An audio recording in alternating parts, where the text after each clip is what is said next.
পশ্চিমবঙ্গের রাজধানী কলকাতায় আবার বঙ্গসেনার আবির্ভাব ঘটেছে। জনবহুল ও ব্যস্ত শিলাইদহ থেকে একটি মিছিল রাজপথ ধরে এগিয়ে যাচ্ছিল। তাদের স্লোগান ছিল বঙ্গসেনা দিচ্ছে ডাক, বাংলাদেশকে কর ভাগ।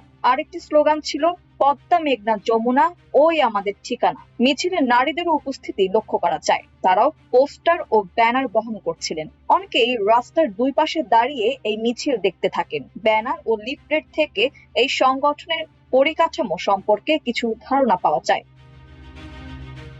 প্রস্তাবিত বঙ্গভূমি আন্দোলনের প্রেসিডেন্ট হিসেবে পার্থ সামন্তর নাম রয়েছে। এই সংগঠনের সেনাধ্যক্ষ নারায়ণ দাস এবং প্রধান মুখপাত্র সুভাষ মজুমদার। পার্থ সামন্তর সম্পর্কে জানতে চাইলে সুভাষ মজুমদার বলেন, নানা কারণে তিনি এখন আত্মগোপনে রয়েছেন এবং এখনই সামনে আসতে চান না।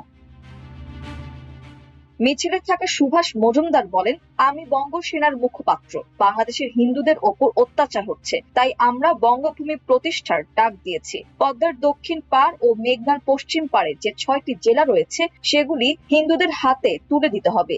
আমরা বাংলাদেশ থেকে বিতাড়িত হয়েছি, তাই বঙ্গভূমির দাবি তুলেছি। ফরিদপুর, যশোর, খুলনা, পটুয়াখালী, কুষ্টিয়া ও বরিশাল এই সাবেক 6টি জেলা আমাদের বুঝিয়ে দিতে হবে। সেখানেই আমরা প্রথমে বঙ্গভূমি প্রতিষ্ঠা করব। বাংলাদেশ ভেঙে আমরা এই রাষ্ট্র তৈরি করব। এজন্য আমরা জাতিসংঘেও চিঠি দিয়েছি। যদি আমাদের দাবি মানা না হয় তবে বঙ্গসেনা যা যা পন্থা অবলম্বন করা প্রয়োজন তা করতে পিছপা হবে না।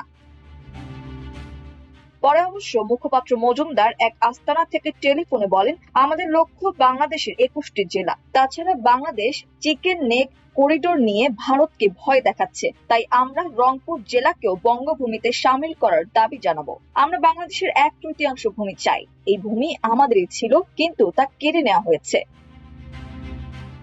এরপর টেলিফোনে যোগাযোগ করা হয় বঙ্গভূমির সেনাধ্যক্ষ নারায়ণ দাসের সঙ্গে। তিনি জানান, এই বঙ্গসেনার হেডকোয়ার্টার্স আসামের কার্বি আংলং জেলায় অবস্থিত। তবে ত্রিপুরা, উত্তরপ্রদেশ এবং ছত্তিশগড়েও তাদের ভালো উপস্থিতি রয়েছে।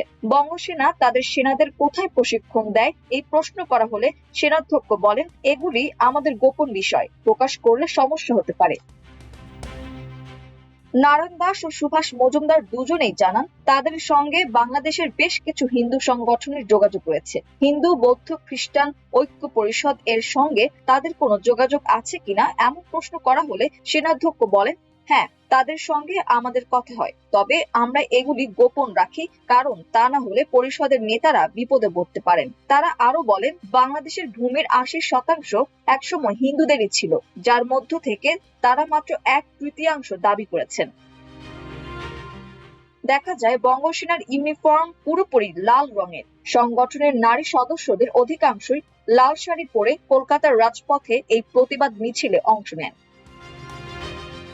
মাল্টিমিডিয়া ডেস্ক, আমার দেশ।